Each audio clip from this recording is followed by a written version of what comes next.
Bismillahirrahmanirrahim. Assalamualaikum warahmatullahi wabarakatuh.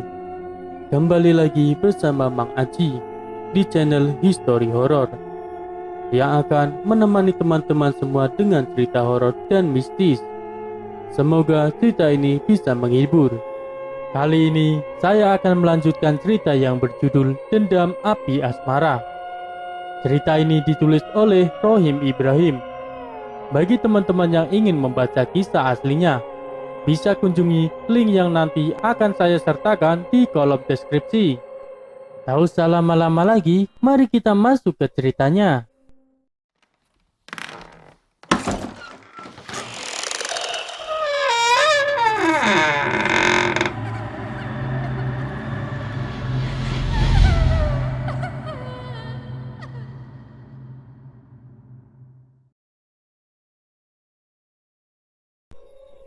Dikisahkan sebelumnya, Barja yang meninggalkan pertarungan dengan Rangga kini tengah menyusuri hutan mencari keberadaan istrinya. Pohon demi pohon ia lewati, tapi jejak Baron dan kawanannya belum ditemukan. Tanpa putus asa, ia terus mengubah seisi hutan dan pada akhirnya ia temukan sebuah jejak kaki kuda. Ditelusurinya jejak itu, tapi sayang jejak tersebut hilang di sebuah sungai. Bagi Barja tak ada kata putus asa. Ia telusuri sungai dan akhirnya jejak kaki kuda ditemukan dan mengarah pada padang rumput di pinggir hutan. Tanpa lelah ia mencari keberadaan dan akhirnya ia temukan kuda yang dimaksud. Tapi di manakah penunggangnya? Barja tidak menemukan siapapun di sana.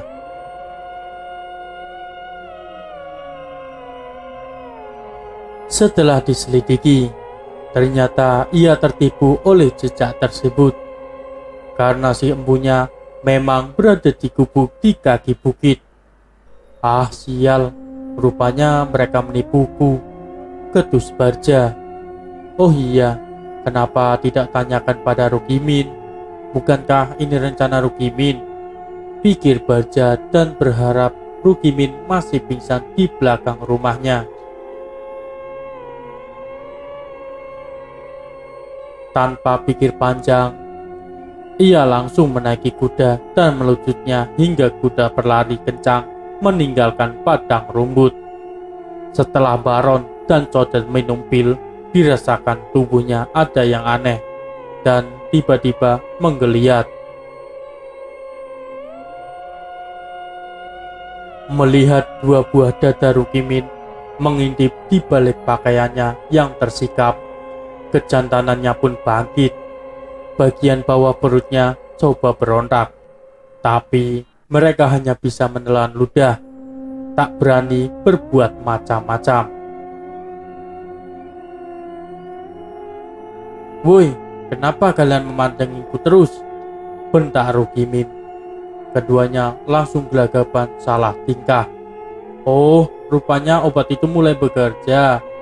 Rukimin sudah tahu apa yang terjadi. Sambil melirikan matanya ke arah Narsi. Kalian boleh menjajal sepuas kalian, tapi ingat, jangan sampai mati. Sambung Rukimin seraya berkelibat keluar meninggalkan mereka.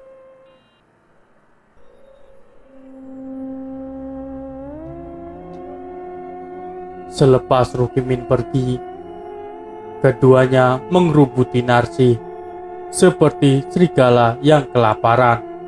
Sementara Narsi tak bisa berbuat apa-apa, hanya merintih dan menjerit dalam hati pasrah menjadi pelampiasan nafsu dua manusia biadab.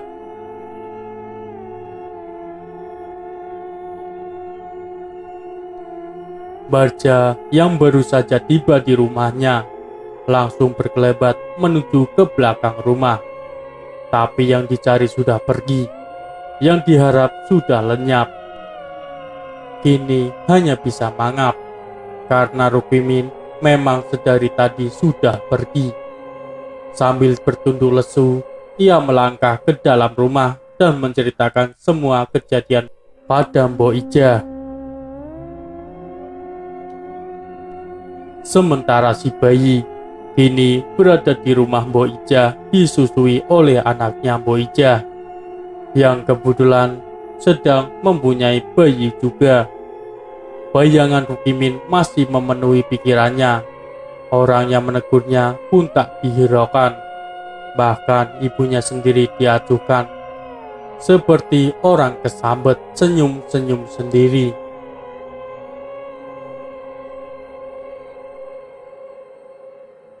Kamu itu kenapa toh? Kok senyum-senyum sendiri? Memangnya ada apa toh? Sapa ibu sambil mengusap pundak Rangga. Tidak bu, jawab Rangga gelagapan. Mending makan dulu sana, Rati sudah repot-repot masak untukmu, saran ibu. Iya bu, jawab Rangga sambil melangkah ke meja makan dan memang perutnya sudah sangat lapar. Jangan lupa setelah makan kemari, ibu mau bicara, pinta ibunya.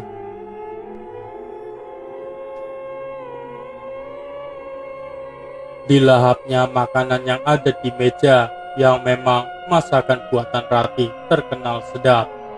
Sering pula Rati yang memasak di acara hajatan. Selesai makan, Rangga menghadap ibunya. Ada apa toh bu?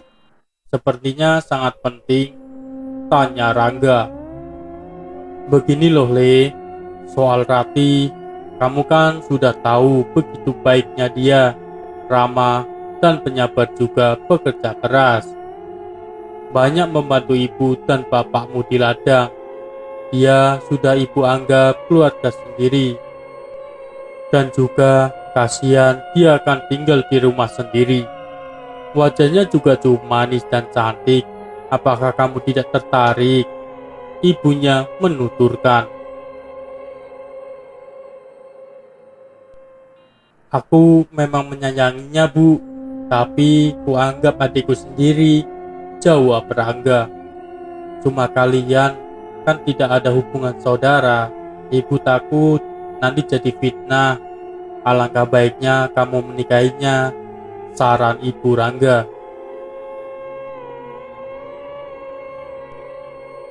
Tiba-tiba Rati datang membawakan teh panas. Silakan mas tehnya, Rati mempersilahkan. Nah, kebetulan kamu di sini. Kamu duduk dulu, Nduk. Ibu mau bicara, pinta ibunya Rangga. Rati pun duduk di sebelah Rangga.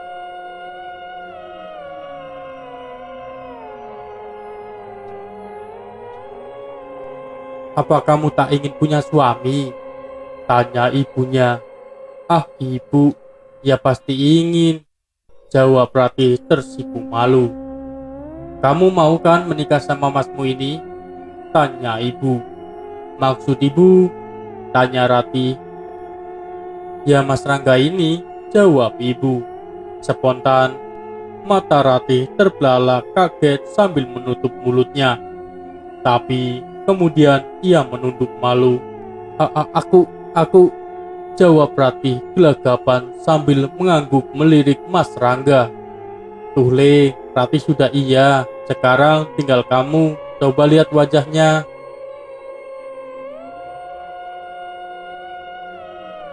Masa gadis sebaik dan semanis dia kamu gak tertarik? Kata ibunya. Lalu Rangga menoleh dan perhatikan wajah Rati. Dan dipikir-pikir memang manis dan ayu.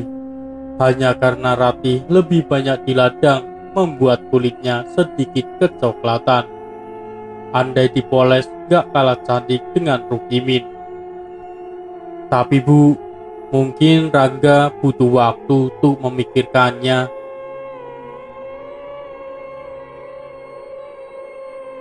Ibunya pun tak bisa memaksa dan pergi meninggalkan mereka berdua. Akibat perjodohan ibunya, mereka berdua jadi sedikit malu-malu, padahal biasanya bercanda bareng.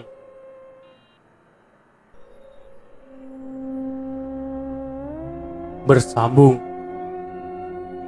Untuk mengetahui kisah kelanjutannya, jangan lupa like, komen, dan subscribe channel ini supaya Mimin bisa menceritakan kisah-kisah menarik lainnya.